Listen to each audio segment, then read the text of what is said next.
That's loud. It was very loud. It was all the way up. Maybe I was jamming. Hey. How are you? I'm good. We're ready to podcast. We're like, we got to knock this one out because everybody has 37 places to be. Mm-hmm. You've been 37 places. I've been a lot of places in the last, I don't know, couple days. Well, I was going to one place, but Well, okay, so tell everyone where you went. So we went to the Big E. I think we have talked about it last week. I think we talked about it. So Campbell and I were just at the Big E. We were at, it's called the Eastern States Exposition. It is the New England States State Fair. So the New England states are all smaller. So they come together for one gigantic bang up fair. So I did not know that. Mm-hmm. So it's like it's the only multi-state fair. Like you kept saying Big E, but I did not realize that it was an actual. Well, first I didn't realize it was a fair, and then I did not realize that it was for multiple states. So it's imagine like the Ohio State Fair on steroids. Because it's all these little states. And it's so different. I'm sure that people from our state fair have been to this fair. It is something to walk away and say, I've been there and seen it. First of all, the food scene and their social media that they do is outstanding. They are like really pushing the food. Every day they feature something. So there's the one day they features this lobster roll from Maine, and I love lobster. I'm like, I have to get the lobster roll. Mm-hmm. So they have, it's really neat how it is. So I described it as it's a music festival. There are every kind of music genre you could want happening at the same time. Every night they have a big concert. Like Saturday night was Ludacris. Like, so substantial names. I mean, not that like I'm dying to go to a Ludacris concert, but that's like that was a big one. Name, so every night they have a big different performer, but then they have all these other little things going on. Like they have a whole German town where everything's like schnitzel and it's like an Oktoberfest. Kind of like an Oktoberfest. People are dressed in the attire, drinking beer. So the one thing that is different is this would be highly promoted alcohol sales. Mm-hmm. We don't do that so much in Ohio, but they have all these different restaurants. Like they have Dolly's Country Bar where you go and you line dance. If you can only imagine, Jack would have been so excited to be there. The grounds that it's on, is it like how we have a state fair grounds or a county fair grounds? So it's like they're that. only used for, I mean, it's specific to that. Yeah, and they use it for other things right, too. But I mean, like that is like the purpose of it. Yeah. So they have the historical village where they go through and you have all the old New England, like little towns. So I would probably love this. So they have Maine. So I had to get to the state fair row, and that's or the state row where all the different states are. So every state has its own building, and I had to get to the lobster line to try this lobster roll. I will say I was slightly disappointed. I got there. Well, the food is amazing. It's expensive. $22 for my lobster roll. It did have a lot of lobster, but I was a little picky because my bun was a little crusty. And if you're paying $22, I want a really soft roll. So anyways, the food scene was great. They have this gigantic, like the Eye in London, like one of those big enclosed Ferris wheels. They have that. We ran out of time to do that. We basically fit sheep the entire time. Yeah, but I think it's kind of neat because it was kind of like a cool little mother-daughter trip also. Yeah, it was really fun. And we had other friends there, and we crashed with our friends. We slept in their camper. And that was fun. Every night their boys were giggling and laughing and tooting and stinky feet. And they're like, I don't know, 7 and 9. Mm-hmm. So they're like our nephews, and we've known them forever. So they were so funny. They were just eating it up, but it was a great time. It was good. So we went to Hartford, Connecticut, drove into Massachusetts. It's like 15 minutes away. Mm-hmm. And then last night we had a real good one because our flight got delayed. So we had to spend the night in the DC airport on the floor. That stinks. And I was thinking about this today. We should have gotten a hotel. Like the fact that Bill didn't even think that it was like a questionable thing. I'm like, no, we could have actually gotten 7 hours of sleep. Like, I'm shocked that you didn't get a hotel. Like, I would never have even thought that sleeping on the airport floor was an option. I'm going to remind him this when he ever tells me that I spend money. I'm going to be like, I did not. But I'm sure the hotel would probably have been $350. I would only get a hotel. Like sleeping on the floor of the airport would not have even crossed my mind. Mm-hmm.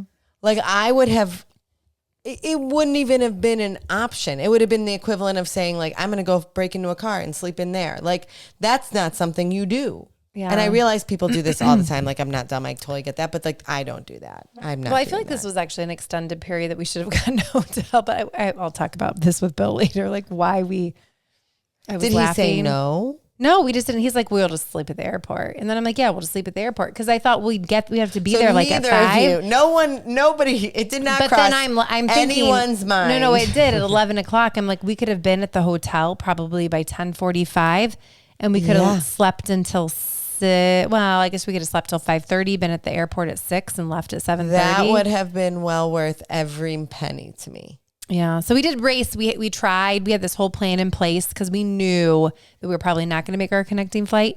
So what I will say is the one travel trick I learned is that our plane had plenty of seats available. So the nice lady at American Airlines, there were only 2 seats available for the DC to Cleveland 7:30 a.m. flight. She's like, I need to cancel. I need to put you on standby for your flight that you're probably not going to make. And I need to book you on the 7:30 a.m. flight. I'm like, I didn't even know you could do that. So we had both options. So we're racing. We were running through the airport. I mean, we had backpacks on, running. The gate was closed when we got there. We just saw that it push away from the gate. That has to be the worst feeling in the world. But let me tell you, our luggage made it. 6 minutes it had, and it made it on that darned plane. And so when we got in Cleveland this morning, our luggage was in the little. So now Campbell knows what to do. Well, I was going to say, where you go with your luggage. This is a good life lesson. This is her second time that she spent the night in an airport. I know it is. And at least she was with you this time. The first time she was alone. Yeah, the first time she was alone. But so I will say my daughter, I prepared her well. She had Clorox wipes. She had 2 toothbrushes. Thanks to Cryle Communications, Angela Cryle, in their state junior fair board goodie bag. She gave them those toothbrushes that don't require water. Oh, and you can brush your teeth. So we had toothbrushes. That was great. We had hand sanitizers. She had her water bottle. We had dinner at the airport, and I was going to have a glass of wine. And then I realized that our meal without a drink was going to be $60 for 2 cheeseburgers and French fries. So I'm like, wait till I tell you what I spent $60 on. What'd you buy? So I went to the Billy Joel and Rod Stewart yeah, let's talk concert. about that. I paid $60 to park. What? Oh, I saw the signs on Facebook. So you really had to pay? I did it. When you spend that much on tickets, you still have to pay to park? Uh-huh. We had floor seats and we still had to pay to park. And my mother-in-law, she lives on the opposite side of Cleveland. If you're familiar with Cleveland. If Rod Stewart said, Maria, I want to be your wife, she'd leave her husband. She would leave my father-in-law. For sure. There's not even a remote question there. No, and he probably would say bye. She actually was telling me a story. Oh, he would be fine with it. I'm tired of hearing about you, Rod. She was telling me a story that she, in I believe the either late 70s or early 80s, did make her way into his hotel room one time. But she For real? Yeah, she actually made it. And she's like, I swear nothing ever happened, but I did hang out with him in his hotel room. How does that even happen? So this was obviously not only pre 9/11, but pre any type of major security days. I mean, they had security, but not like what today's world is. And he was in Cleveland at the Stouffer's Hotel. She found out, I don't know how she found out what hotel he was at, but she knew what hotel he was at. And the housekeeping lady told her and told her what room. And the door was open.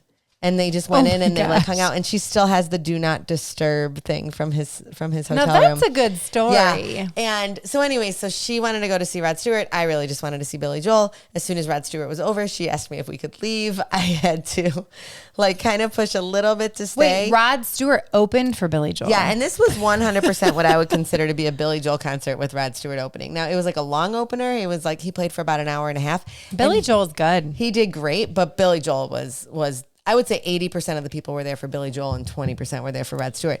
But so she lives on the west side of Cleveland. I live on the east side, and I had to work, and so I had to leave work. And there was also a Nicki Minaj concert going on and the Guardians game. Yeah. So we knew that traffic was going to be really rough downtown. So you should have just Ubered. I didn't want to Uber because I didn't want to deal with getting an Uber to home, and you know what a pain that can be. Otherwise, that's what I would have done. So I actually met her at, if you're familiar with Cleveland, I met her a little bit on the west side at Edgewater Park, which is just on the other side of downtown Cleveland.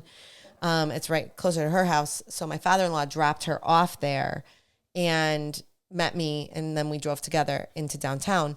And we found parking at the courthouse, which is directly next to Cleveland Browns Stadium. So we were like, oh, we should totally park there. Let's see how much it is.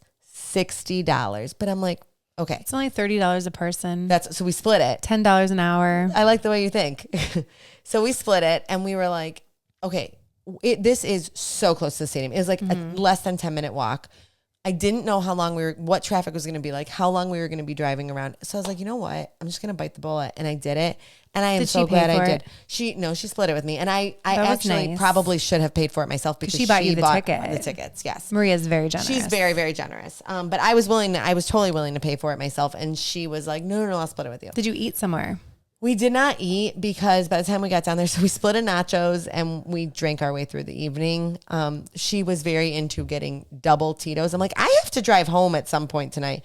Thankfully, we got to the concert so early when we started drinking. You could have your double Tito's. That I was able to, and fine, because we walked into Brown Stadium and we were the only ones in there.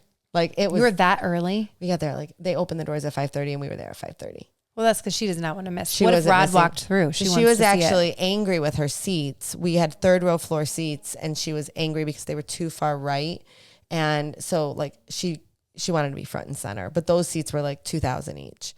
And these seats were expensive as it was. Wait, so the best part of my whole night was when she recognized the fellow groupies from the other shows that because she goes around the country to see him. She goes to Vegas twice a year, but she leaves my father-in-law at the bar at Caesars, and but that's smart of him because it saves them money. Yeah, I mean, she pays like $2,000 for these seats, and she's like, he sleeps through the show. He hates it, so it's embarrassing. So I'm not going to bring him. So she does it by herself and goes and sits at Rod Stewart concerts by herself, and she sees these other ladies. So I met a lady who is legitimately a Rod Stewart groupie.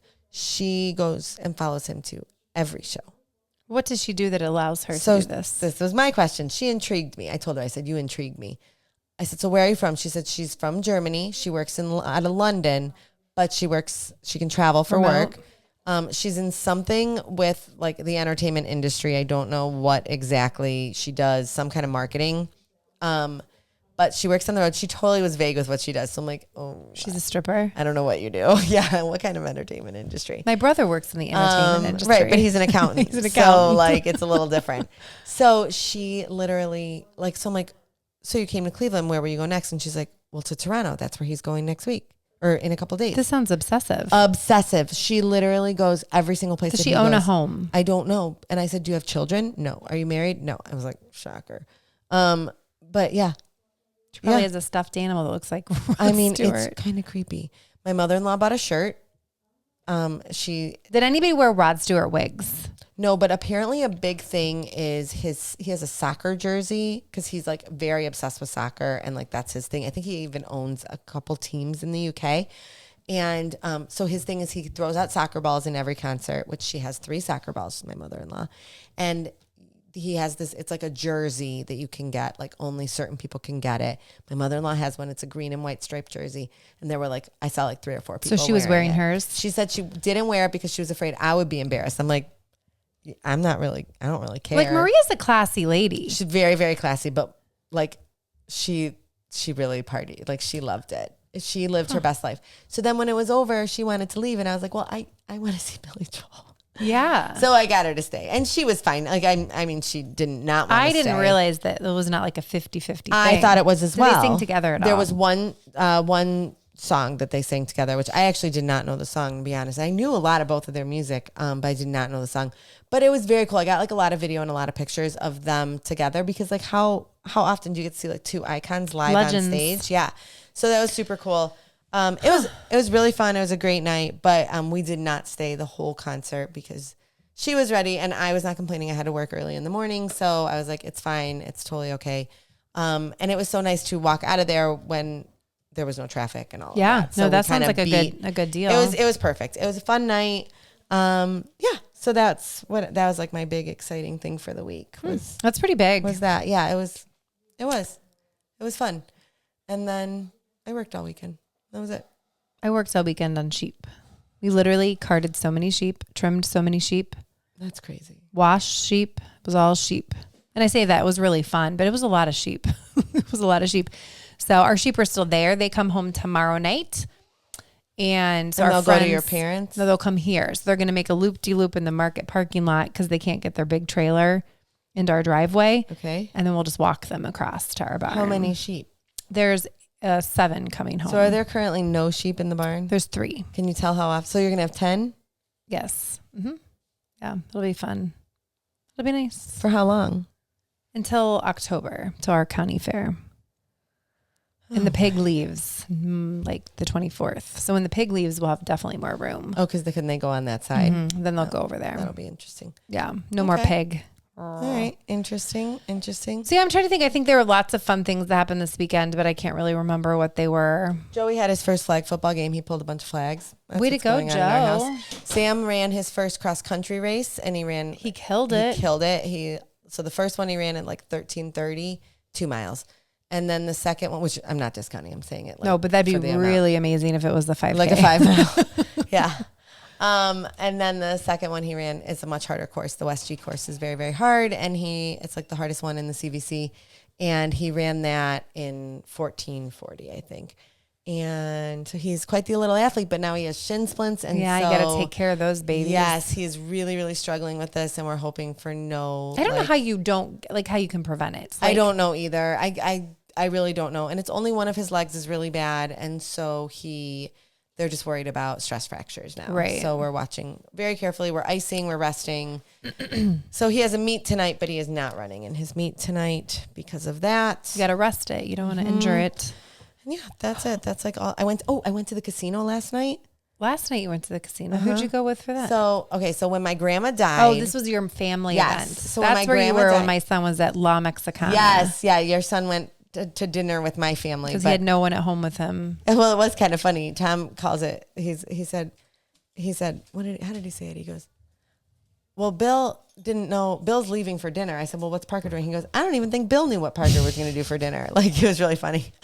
So Tom took the boys for haircuts and then out to dinner. But I went, so when my grandma passed away a year and a half ago, for her birthday that year, we decided we would go with all of my aunts and my mom and my cousins, did a girls' night to celebrate my grandma, out to dinner and to the casino.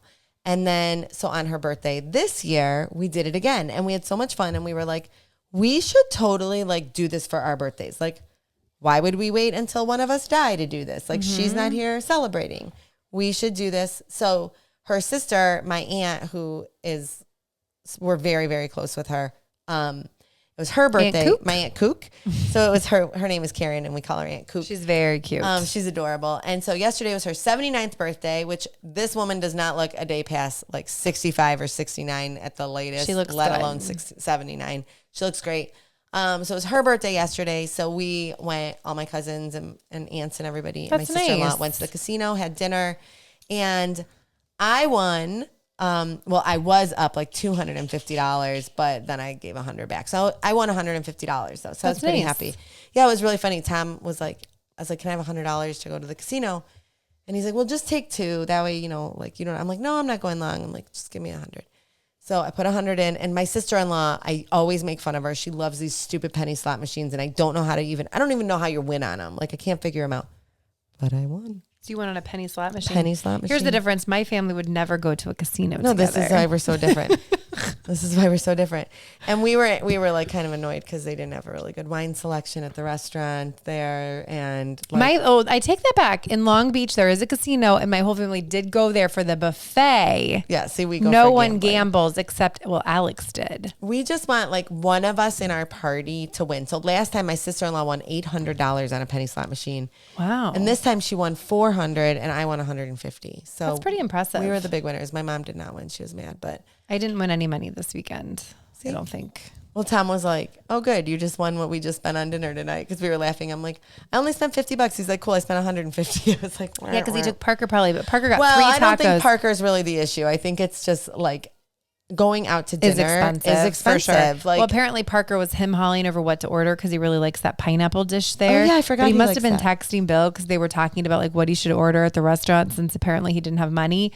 Oh my gosh. So, like, first of all, we would never even take his money. That's so ridiculous. Anyways, I thought that was nice. And so Bill's like, sometimes like you just have to order what you want to order. Yeah. Like if it's not out of line. And then he said, oh, I ordered 3 tacos and that was really filling. He was like, that was the perfect thing. But that's so funny that he was concerned about that, especially with us of all people. Like he didn't want to get something he shouldn't order. But like, I could understand that if it was like someone you didn't know. Yeah, or like, I don't know. Apparently he was like, they were talking over these like things. us of all people, we would never question that. Yeah. Like, we would always pay for his But I think meal. the pineapple is expensive. Even if it was though, we would always like I don't not know. even question. That was funny. We also have homecoming this week. It's Yes, homecoming week. We have Liv's the big getting her homecoming nails parade. done Oh, is she? tomorrow. Yes.